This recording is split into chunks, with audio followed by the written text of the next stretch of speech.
உயர்வு. Good morning sir. Sir ஒரு autograph. Autograph எங்கிட்டயா சார்? நான் நடிக்கும் வந்து 3 நாள் தான் சார் ஆகுது. இருக்கட்டும் சார், பரவாயில்ல சார். அலைபாயுதே படத்துக்காக மாதவன் இதே இடத்துல தான் சார் நடிச்சுக்கிட்டு இருந்தாரு. அப்ப அவருடைய பர்சனாலிட்டி பார்த்துக்கிட்டு எதிர்காலத்தில் நீங்க ஓஹோன்னு வருவீங்கன்னு சொன்ன முதல் ஆளே நான் தான் சார்.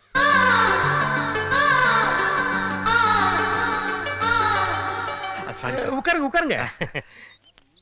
சார் நீங்க எவ்வளவு சின்சியரா நடிக்கிறீங்க. ஆனா அந்த டைரக்டர் சார் சார், நான் டைரக்டர் பத்தி ஒன்றும் தப்பா சொல்ல சார். அவர் மாஸ்டர். அவர் உங்களை சாட்டை எடுத்து 4 எழுப்பும் கூட எடுக்கலாம். ஆனா ஷூட்டிங் முடிஞ்சதுக்கு அப்புறம் இந்த கேமராமேன், அசிஸ்டன்ட் டைரக்டர் எல்லாத்தையும் கூப்பிட்டு உட்கார வச்சுட்டு உங்களை பத்தி ரொம்ப தரக்குறைவா பேசுறாரு சார். இப்ப என்ன பண்ணுன்றீங்க சார்? சாப்பாடு ரெடி சார். முதல்ல இந்த கம்பெனி சாப்பாடு தூக்கி போடுங்க சார். ஐயோ, எனக்கு ஒரு காலத்துல இது கூட கிடைக்கலீங்க சார். ஒரு காலத்துல நம்ம சோத்துக்கு சும்மா இருங்க சார், வாயில ஏதாச்சும் வந்துட்டு போகுது சார். இப்ப நீங்க ஒரு ஹீரோ சார். நேரா 5 ஸ்டார் ஹோட்டலுக்கு போங்க, ஒரு குட்டி தூக்கம் போடுங்க. முடிஞ்சா குட்டியோட தூக்கம் போடுங்க. சாவகாசமா சாயந்தரம் வாங்க, இல்ல நாளைக்கு வாங்க. ஐயா வராமையா இருக்க, நாமளா காசு போட்டு படம் எடுக்கிறோம். போட்டு கொடு. சத்யா புரிஞ்சிருங்க. ஆட்டோகிராஃப்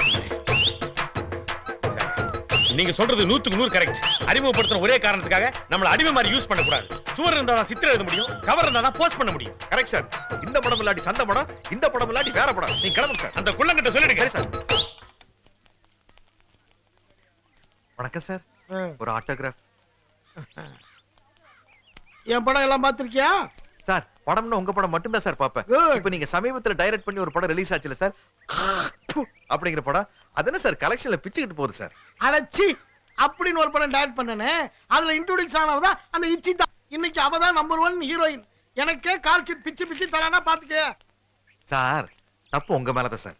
இப்போ நம்ம ஒரு படத்துல ஒருத்தர் அறிமுகப்படுத்துறோம்னு வச்சுங்களேன், அவங்க காலாகாலத்துக்கு நம்மளுக்கு அடிமையா இருக்கிற மாதிரி ஒரு அக்ரிமெண்ட் போட்டுக்கணும் சார். இப்போ இந்த படத்துல நீங்க ஒரு ஹீரோ அறிமுகப்படுத்துறீங்க, ஏதாச்சும் அக்ரிமெண்ட் போட்டுருக்கீங்களா?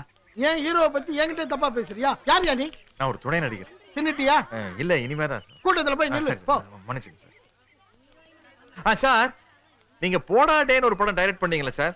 அது சிங்கியா ஃபுங்கியாங்கிற ஒரு சைனீஸ் படத்துல காப்பி அடிச்சு. அப்புறம் இப்ப நீங்க டைரக்ட் பண்ணிட்டு இருக்கிற படம் கூட உங்க அசிஸ்டன்ட் டைரக்டரோட கதை. அதை 500 ரூபாய் கொடுத்து மொத்தமா எழுதி வாங்கிட்டீங்கன்னு. அப்படியா சொன்னா?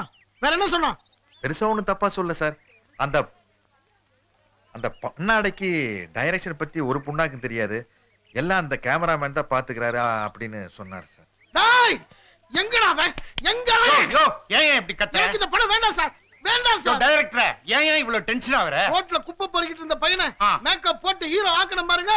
அதுக்கு இதுவும் வேணும், இதுக்கு மேலையும் வேணும். எனக்கு ரெண்டுல ஒண்ணு தெரிஞ்சா. சும்மா இரு. ஏன்பா தம்பி, அந்த கதாநாயகனை ஏன் இவர்கிட்ட போட்டு கொடுத்த? அவர் ரொம்ப நல்ல பையனாச்சே, ஏன்பா இப்படி எல்லாம் பண்ற? சார் இவர் யார் சார்? நான் யாரா? காலையில ஆவி பறக்க பொங்கல் சாப்பிடுறியே, கடைசியா காப்பி குடிக்கிறியே, அதெல்லாம் குடுக்குற நாயா? பலா தோட்டத்தை வித்துட்டு படம் எடுக்க வந்திருக்கிற. பன்ருட்டில போய் கேட்டுப்பார், பலாப்பழ பாண்டியனா யாருன்னு சொல்லுவாங்க. நான் தான் இந்த படத்தோட ப்ரொடியூசர். அதுக்கு ஏன் சிரிக்கிற? அவர் டைரக்டர் பத்தி சொன்னதெல்லாம் ஒண்ணுமே இல்ல சார். உங்களை பத்தி சொன்னாரு பாருங்க. கோட்டக்குடே கோட்டக்குடே.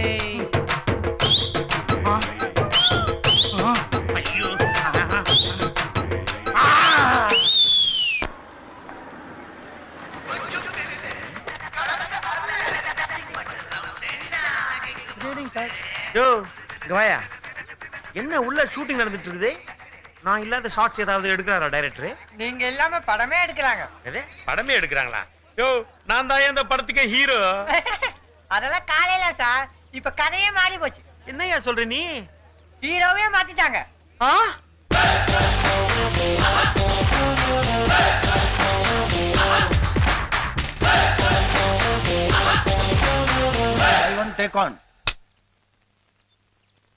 குயிலே எங்க ஆத்தா வாத்து வளர்த்தா, கொக்கு வளர்த்தா, குறி வளர்த்தா, ஆனா வான்கோழி மட்டும் வளர்க்கல.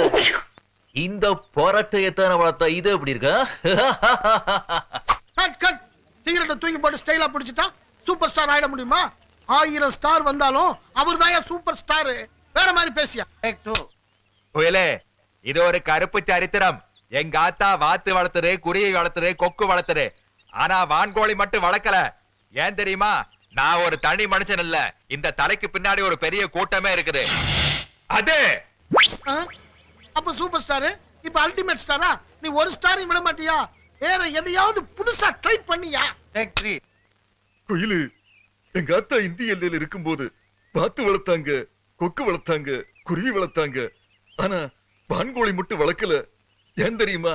பாகிஸ்தான் தீவிரவாதிங்க சுட்டுடுவாங்கன்னுதா. யோ, அவர் நடிகர் சங்க தலைவரியா.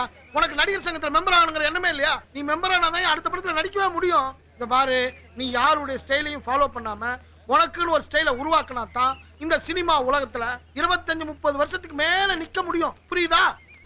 Start camera, action.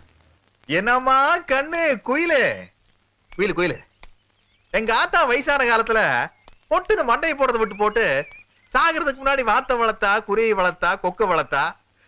ஆனா அந்த கருவை முடிச்சவன் வான்கோழி மட்டும் வளர்க்காம விட்டாள்னா நம்மளே தானே வளர்த்தா. அதனால குயிலுக்குன்னு நான் தான் உனக்கு ஆளு நாளு. என் கேரக்டரையே புரிஞ்சுக்க மாட்டேன். Very good. அடுத்தவங்க ஸ்டைல ஃபாலோ பண்ணாம உன் ஸ்டைல்ல நீ பேசுன பாரு, அங்கதான் நீ நிக்கிற. இனிமே இதையே நீ ஃபாலோ பண்ணு. ஓகே?